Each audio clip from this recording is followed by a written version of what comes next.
né? Ainda existe Access, cara? Cara, ó, se tiver alguma pessoa que está assistindo a gente e que faz uso do Access e se sentir ofendido com o que eu vou falar agora, me desculpe. Mas o Access, eu acho que ele, diante do que a gente já tem hoje em dia em mãos, né? Para mim, ele é um paciente terminal na UTI respirando por aparelhos. Ele é muito. O segmento que ele vai atender hoje em dia é muito específico, muito específico. Então, assim, porque eu acho que ele se posiciona muito entre aquele empresário, né, que precisa de um sistema de verdade robusto, né, com um banco de dados, né, mas usar o Excel não vai funcionar para isso, porque o Excel, depois de um certo volume de dados, ele começa a travar, fica lento, né? Você corre o risco, inclusive, de perder alguma informação.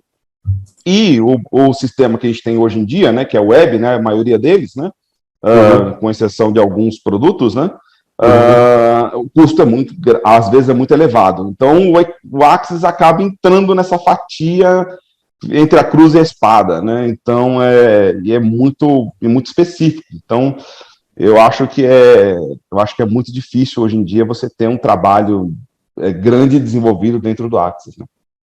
A impressão que eu tenho é que ele foi, assim, uma transição, né?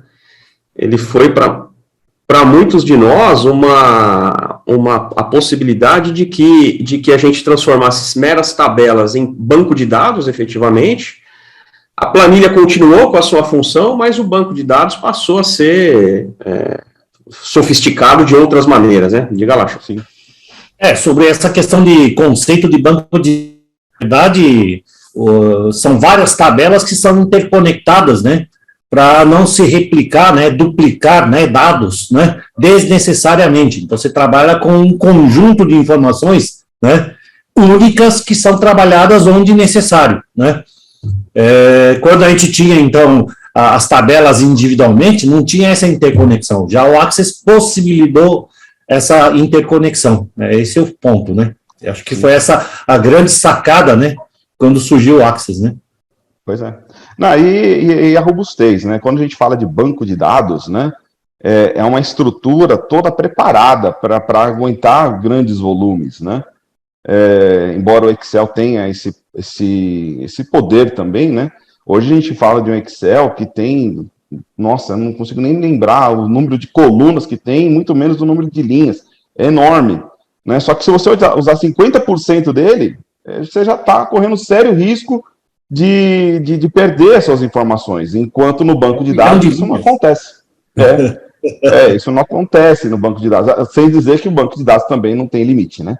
O cara vai colocando quantas linhas ele quiser, né? Então, é uma outra estrutura, é mais robustas e você consegue realmente fazer um trabalho com mais confiança, vamos dizer assim, né? Agora, não pode confundir com o SharePoint, né? Muita gente pensa que o SharePoint, né, tomou o lugar, né? Para mim, o SharePoint é um portal, né? É uma biblioteca, né? De qualquer forma, você também tem que programar, né? Para vincular, para ter uma certa inteligência, né? Então, ele funciona mais como um navegador do que qualquer outra coisa, certo, Ross? Sim, então, o SharePoint, a história do SharePoint é uma história bacana, porque... os idos de 2003 também, hein? Pois é.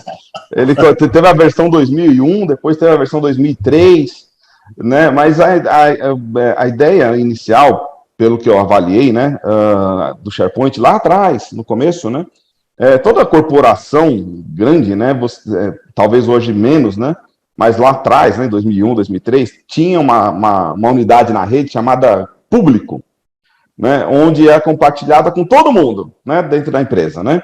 Só que para ter acesso ao público, o cidadão tinha que ligar no helpdesk e pedir permissão para acessar o público e tudo mais, né. Isso, querendo ou não, gera custo, né, para você ter uma pessoa administrando esse negócio. O SharePoint, lá atrás, gente, não me condenem, mas ele é um explorer, né, um explorador de arquivos, né, de luxo, web, né, onde o próprio usuário, ele pode dar permissão para quem ele quiser para acessar aquela informação, ou seja, o SharePoint ele democratizou aquele desenho público, né, para qualquer um fazer a administração dos seus próprios documentos online, né. Hoje foi evoluindo, né, hoje existe desenvolvimento em cima do SharePoint, né, então ele tem o banco de dados, ele tem as suas limitações também, né, mas hoje já é possível fazer desenvolvimento de programas em cima da plataforma aí do SharePoint, né. Mas inicialmente ele era um Explorer web de luxo. Inclusive para mandar e-mail automático, né? Exatamente. Essas são as coisas, cara, que assim, falando de tudo isso, dessa evolução e, por exemplo, da planilha de Excel ser uma planilha, mas que usando o VBA por trás, você consegue transformá-la em quase um software, né, em aplicação muito dedicada. Assim como o SharePoint, né, ele tem lá a sua característica, mas através de programação você consegue modificar o uso dele para aquilo que você está procurando. São essas coisas que vão provocando a evolução tanto do uso da ferramenta, quanto do próprio desenvolvimento da ferramenta pelos fabricantes, né, eles vão descobrindo novos usos e vão tornando essas ferramentas mais do jeito que o mercado está usando, né? Ela vai se adaptando, é um pouco do que acontece com as normas, né? A plataforma precisa se adaptar ao usuário de certa maneira, lógico, né, que ela traz a sua tecnologia, mas de certa maneira eu tenho que vender uma plataforma que seja útil para quem vai usar. O usuário é um cara importante é um ator importante nessa peça, né?